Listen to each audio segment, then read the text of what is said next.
Welcome to the program, friend. My name is Randall Terry. This is Voice of Resistance. We're going to have fun today. We're going to take a little trip down memory lane, and then we're going to look at polling data that is borderline comical. Don't go away.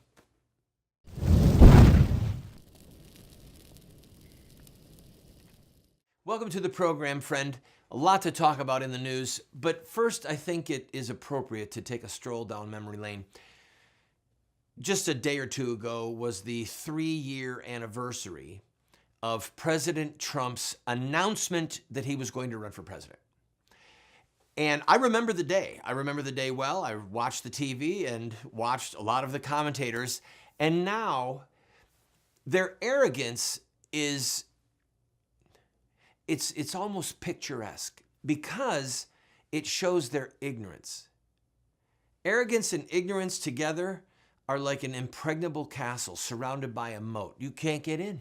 You can't reason. You can't get in. So let's just watch a little clip, a little montage that somebody put together of the media reaction of President Trump's announcement that he was going to run for president 3 years ago. I am officially running for President of the United States. There are no words. How do you even have a straight face right now? There are no words to describe what just happened. Ed Randall, do you have any doubt that this is anything more than a carnival show? And you watched that speech today, we all laugh about it, and I'm sitting here laughing out loud, for the entire, front part of the show here as we're talking about it. I mean, it was a rambling mess of a speech. That said, it was very entertaining. I was howling. He's got gumudgeons of money, he's got a lot of recognition, and he just became the 12th presidential candidate for the Republican Party. Is it typical Donald Trump fashion, or is it hilarity run amok? This morning, some Republicans say they're worried Trump will turn the campaign into a circus. Party leaders worry Trump's presence will turn the primary into a joke. America's largest Latino civil rights organization called Trump an exceedingly silly man. Donald Trump is a fool. Hell froze over, and now we're stuck in the ice with Donald Trump. Chuck, you and I have seen this public dance from Trump before. I guess the question is this candidacy for real? Will it be significant? It's like I can't tell if this is politics or if this is just PR from a celebrity. For the National Press Corps and other elites, Donald Trump's campaign is a pure vanity exercise and a target ripe for outright mockery or low-level derision. Cut, done. On the one hand, he's a late-night joke. Half an hour, the most beautifully ridiculous jibber-jabber. On the other, he's the proverbial skunk at the garden party. How does the Republican Party handle a political streaker who knows how to get attention? Sadly, the biggest buzz surrounds Donald Trump. How to take Donald Trump? Well, consider the newspapers this morning, at least the tabloids. The Daily News considers Trump a clown. The New York Post considers Trump a rich guy who could make it to the White House. I do not hate Donald Trump, but I do not take him seriously. I thought, everything that was garish and ridiculous about him was fully on display. Unconventional? Will people who love him love it? Yeah, but will it get him anywhere close to becoming the nominee or the president of the United States? I think not.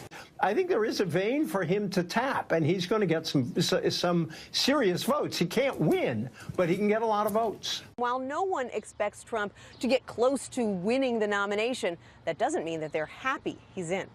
I mean, this is the problem with Donald Trump for Republicans. Of course, he's not going to win. He probably will make the main stage. He'll be one of the top 10 vote getters just because of name recognition and our obsession with stardom. The problem is he's going to be a flamethrower. He has nothing to lose. But he says the most provocative things, like when Mexico sends its people, they're bringing drugs, they're bringing crime, they're rapists, and some, I assume, are good people.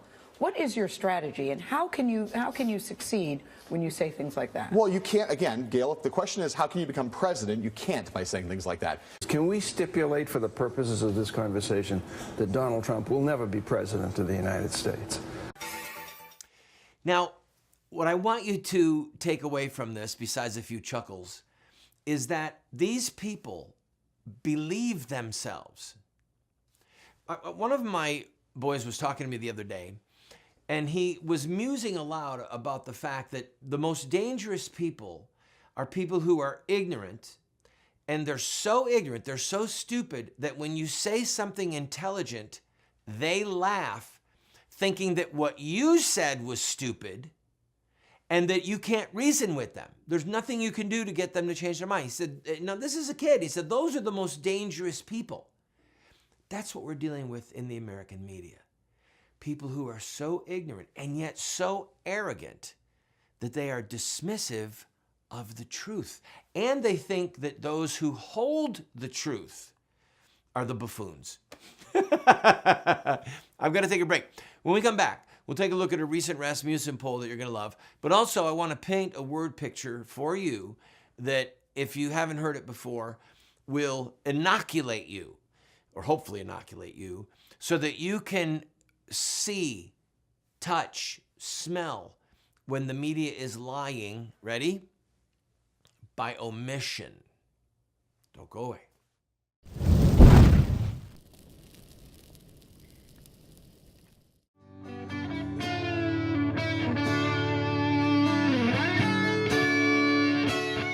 Warrior guitars.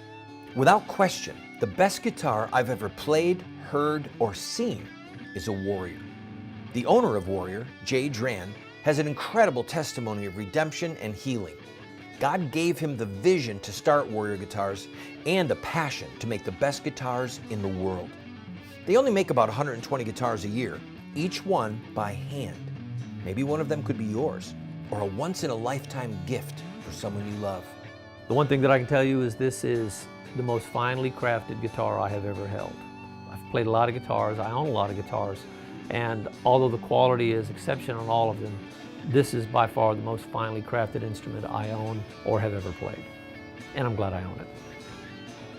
Contact my friends at Warrior Guitar. Tell them Randall Terry sent you.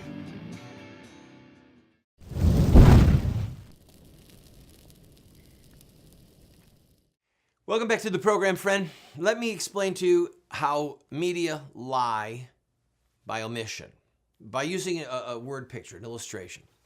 So picture that it's 1855 and we are in Charleston, South Carolina, a major port and also a place where slaves are traded regularly. And there's a newspaper man from Boston, which is an anti-slavery city, and there is a newspaper man from Charleston, which is a pro-slavery city. And the newspaper man from the north begins by discussing the smell and the sight and the sounds of weeping slaves, of children emaciated, crying for their mother. Some of the slaves have just gotten off a slave ship. Some of them are fattened up by their slave owners. They've been working, they're going to be traded. There's a few really beautiful black women who can serve double duty in the master's mines. And he's talking about these women who will be sold and will be ravaged and who will be exploited. So he's detailing what's going on at the slave market. Then the newspaper, that's for the guy from Boston. Then the man from South Carolina talks about what a sunny day it is and how that the women of the city were sporting new parasols that came from the manufacturers in Paris. He's talking about the men wearing wide-brimmed hats, the tallest fashions of London. He's talking about the beautiful birds that were singing and chirping and the lush flowers that were recently planted in front of the courthouse. And he also mentions that there were other chattel transactions that were taking place that would benefit the growers of cotton in our beloved state. Now, who's telling the truth? Oh, both of them. The issue is what was omitted. That's why it says when someone swears an oath to be on the stand, they say, I'll tell the truth, the whole truth, and nothing but the truth. I'll tell the truth, the whole truth. So that journalist from the South is telling the truth. Beautiful day, parasols, hats, birds, singing, chattel property being transacted. It just didn't mention the fact that the chattel property that would help the growers of the South, that they were human beings, human souls being traded like cattle. That Southern reporter in this illustration was a human devil. He was a tool of evil. He was a mouthpiece for the slave power. And the one from the north, who didn't mention the birds and the flowers, unless if he did, he just used it to juxtapose. The one from the north was the hero. The one from the north could have said it was a beautiful day, the birds were singing, could have had all the same things. And then the moment of horror came. The shriek of a woman who had a bronze ring around her throat and her feet in shackles as she was brought before prospective buyers of human flesh. So the one in the north told the truth, and even if he omitted the beautiful day, he focused on what mattered. And the reporter from the South ignored what mattered, and by doing so, lied. It is lies by omission, because there is a hierarchy of good and evil. There is a hierarchy in the human experience of what matters and really what doesn't matter that much. Why polish brass on a sinking ship? If you've got a beautiful ship and you are part of the crew, then yes, you polish the brass. If the ship is going down, you don't polish the brass. So fast forward to today.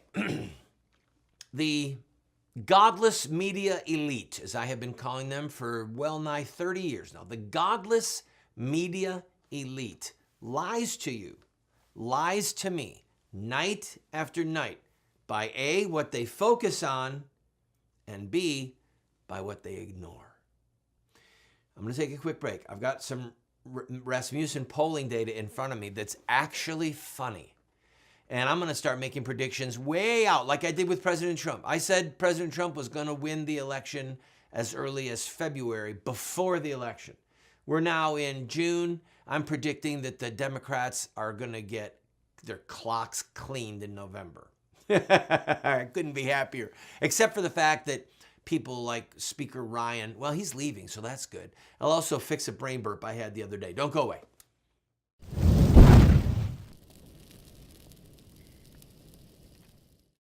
Have Muslim terrorists hijacked the peaceful religion of Islam? Or is there more to the story? The answer lies in the life of one man, Muhammad, the founder of Islam. Muslim terrorists see themselves inside a 1,400-year-old story, a narrative that focuses on specific events in the life of Muhammad.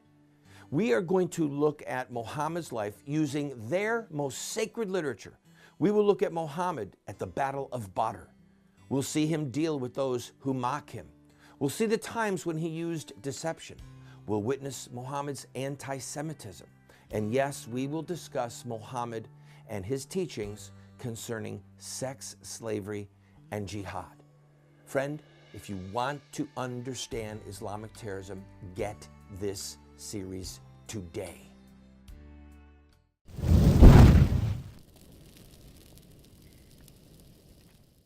Welcome back, friend.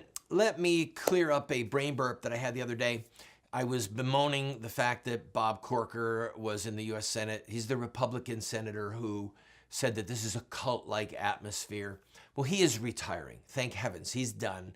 And he is going to be replaced either by Marsha Blackburn or Phil Bredesen. Miss Marsha is a Republican who has the endorsement of President Trump and whose platform is a riot. Stands by President Trump's immigration policy, pro-life, pro-Second Amendment, smaller government. And she's running against the former governor of Tennessee, Phil Bredesen, who is, of course, a left-wing Democrat. So I had a brain burp bemoaning the fact that there should be somebody running against Bob Corker when he is, in fact, resigning, and I apologize for that. Moving on. The liberal left-wing media has been doing everything in their power to hammer Trump on the so-called collusion between the Trump campaign and Russia. $17 million, and the tab is running, is what Bob Mueller and his associates have spent of our money to go after something that doesn't exist. In the meanwhile, they're ruining the lives of men and women as they proceed far outside of the bonds, or the boundaries rather, of what this investigation is supposed to be about. Now, here's where the comedy comes in. This is the Rasmussen report. Let me read to you some things.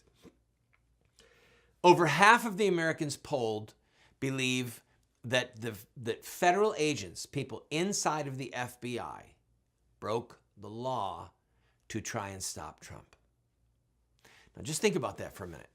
We've been hearing about Stormy Daniels, the, excuse my language, small children room, get rid of him, the high-paid whore who has become the darling of the media. All right, just remember, friends, at the end of the day, she's a whore, all right? And she's still out there making money off of her whoredom. She has been the focus of news. Trump, Russia collusion has been the focal point of the news. And barely a news outlet has really been focusing on the fact that there have been criminal acts committed in the FBI against Trump. Illegal spying, illegal wiretapping, Comey breaking the law with his news, with his leaks. And in spite of their best efforts to focus on Stormy Daniels and a fictitious Russian narrative, the American people don't buy it. Less than half of the American people think that Mueller's going to find anything, or that 37% think it's even helpful to the country. Over half of them believe that the feds broke the law against Trump. Let's see what other tasty tidbits are here. Voters want a special prosecutor to investigate the FBI. Now, what's slowly coming out is that Hillary did in fact have collusion with the Russian government. Now, this comes full circle to the narrative I gave you about the slave market, and the reporter from the north telling about the slaves, and the reporter from the south telling about the flowers and the birds and the hats and the parasols. We've known for months that there were people inside of the investigation that hated Trump and loved Hillary. We've known for months that Comey wrote the letter vindicating Hillary before she was even interviewed. We've known for months about the fact that there was no collusion between the Trump campaign, but there was collusion with Hillary's people who paid for a fictitious dossier. This whole investigation into Trump originates with a fake Trump dossier. Now, we've known this for months, but you only know it if you listen to Sean Hannity and to Rush, and if you watch Fox News. George Stephanopoulos and company have been busy, CNN and company have been busy giving airtime to the whore and to the false narrative of the Russian collusion with the Trumps, and dutifully ignoring everything negative about Hillary and the fact that this dossier was a work of fiction from day one, paid for by Hillary's campaign. Now that the IG report is out, it's almost like the godless media, the godless media elite, the ones that cover the parasols and the top hats, they no longer can ignore what everyone knows. So what they're doing is they're looking at the sides of the report that make Hillary look good and still give some level of indication for how this was handled. And now they're just really going after Comey. So the left-wing media is now turning like a pack of dogs on Comey, rather than just admitting we didn't cover this story properly from day one because we hate Trump. Just like the reporter from the South didn't cover slavery properly from day one because he believes in slavery and because his mom and dad own a plantation. They're slaveholders.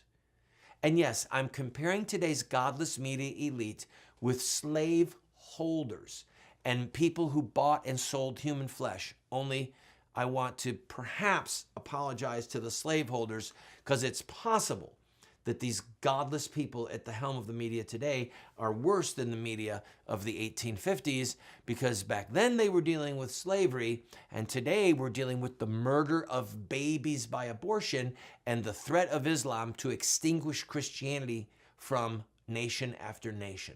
So maybe I'm being too hard on the slave owners and the people who failed to report on them accurately. I'll be right back.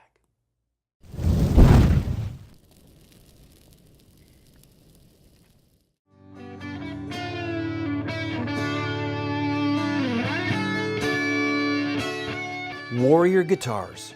Without question, the best guitar I've ever played, heard, or seen is a Warrior. The owner of Warrior, Jay Dran, has an incredible testimony of redemption and healing. God gave him the vision to start Warrior Guitars and a passion to make the best guitars in the world. They only make about 120 guitars a year, each one by hand. Maybe one of them could be yours, or a once-in-a-lifetime gift for someone you love. The one thing that I can tell you is this is the most finely crafted guitar I have ever held. I've played a lot of guitars, I own a lot of guitars, and although the quality is exceptional on all of them, this is by far the most finely crafted instrument I own or have ever played. And I'm glad I own it. Contact my friends at Warrior Guitar. Tell them Randall Terry sent you. What Would Mohammed Do? Islamic Terrorism Explained is the best movie series documentary ever produced on the life of Muhammad and Islam. I encourage you to get 1, 2, 4 copies. Call 304-289-3700 or order it at the address or the website that you see on the screen.